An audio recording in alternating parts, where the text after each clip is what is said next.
Hello everyone, and welcome back to this week's video. Today we are doing a short speed paint of my OC. His name is Alex, and today we're just going to be drawing him. I'm mostly going to be focusing on the painting process for this because I think it's kind of interesting because I don't really have a backstory for him right now.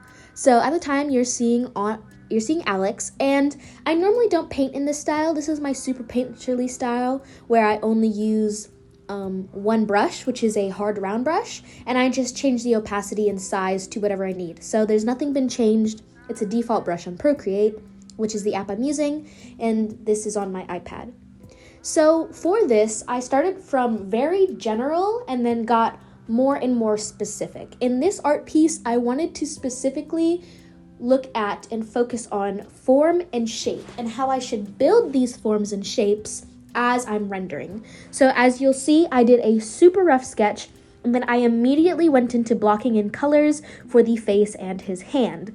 I wasn't really focusing on his clothing or any of the other values. Also, I decided to do this in grayscale just because I wanted to focus on forms and not colors, although I periodically, do add color to this eventually. So as I was rendering his face, and as you'll be seeing in this speed paint, I went very general to specific, as I have stated before. So I started with the darkest values of his face, and I worked my way up. Also, I did a very harsh side on our right. I believe it's his left. Yeah, I believe so. And I did that because I didn't want to draw the other eye. Every artist knows the struggle, but I just thought it could be fun to have a really fun, cool lighting effect.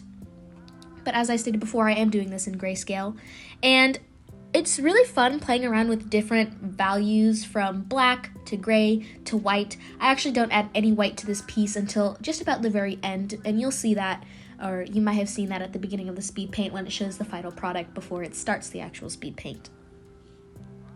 But with this piece, I just thought it would be really fun to mess around, try to develop my sort of realism style, even though this is... Sorry everyone, I got cut off. Even though this isn't my realism style, normally if I'm doing realism, I try to, semi-realism. I don't really draw in a super realistic style. I try to look at a reference or really pull from sort of natural features. For Alex here, the most quote-unquote realistic thing I gave him was his nose, and that isn't even super realistic because one, I wasn't looking at a reference, and number two, it's kind of been a while since I've drawn a realistic nose, so you know what I mean?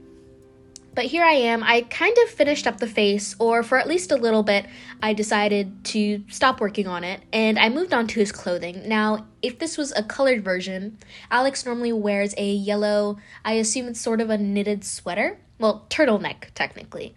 And basically, here I am rendering it. I actually really enjoyed rendering the fabric. I don't know if it reads as like a knit sweater because I didn't really add that texture in, but I really like how his arm turned out. I think it's called pillow shading really turned out really well there. And I believe, if I'm not mistaken, pillow shading refers to when you put a shadow and then you leave a highlight and there's like depth to your shading, But I really enjoyed rendering this piece, and also he normally wears sunglasses. Like, I don't usually ever draw him without them, but I thought it would be really fun for this piece to sort of take them off, just to have his hand doing something, and this is where I actually change his hand position. So I debated for a while whether or not I should do this, because number one, I'd effectively have to get rid of the hand and re-render the sweater after I had already rendered both the hand and the sweater. And then I'd also have to redraw in another hand and figure out how it was going to connect to his sunglasses in a way that made somewhat anatomical sense. And basically, I did this on a new layer. Now, up until this point, I had been drawing on one layer for this entire time. And then I switched to a second layer to paint over top of the hand so that if I didn't like the second rendition, I could always just go back to the first one. But I actually ended up liking the second rendition, so I merged the layers, and I ended up going with this, so I finished rendering it. Here's me checking the sketch versus the final product, and I think I did really well. I'm adding some extra depth, and I think for these last few seconds, I added the star to his eye. You know how, like, in cartoons, when a character winks and a little, like, star pops out? That's kind of what I wanted. I don't know if it really reads that way, though. And then here I am just cleaning up layers, putting in a darker background because I thought it would fit better. And then, yeah, I just added the little outline because I thought it would be really fun to sort of make it look like he's backlit. But yeah, so this was a really fun piece to render. I add the yellow to his eye using an overlay layer, but I'm very happy with how this piece turned out. So I want to thank you all for watching, and I will see you in next week's video. Bye-bye!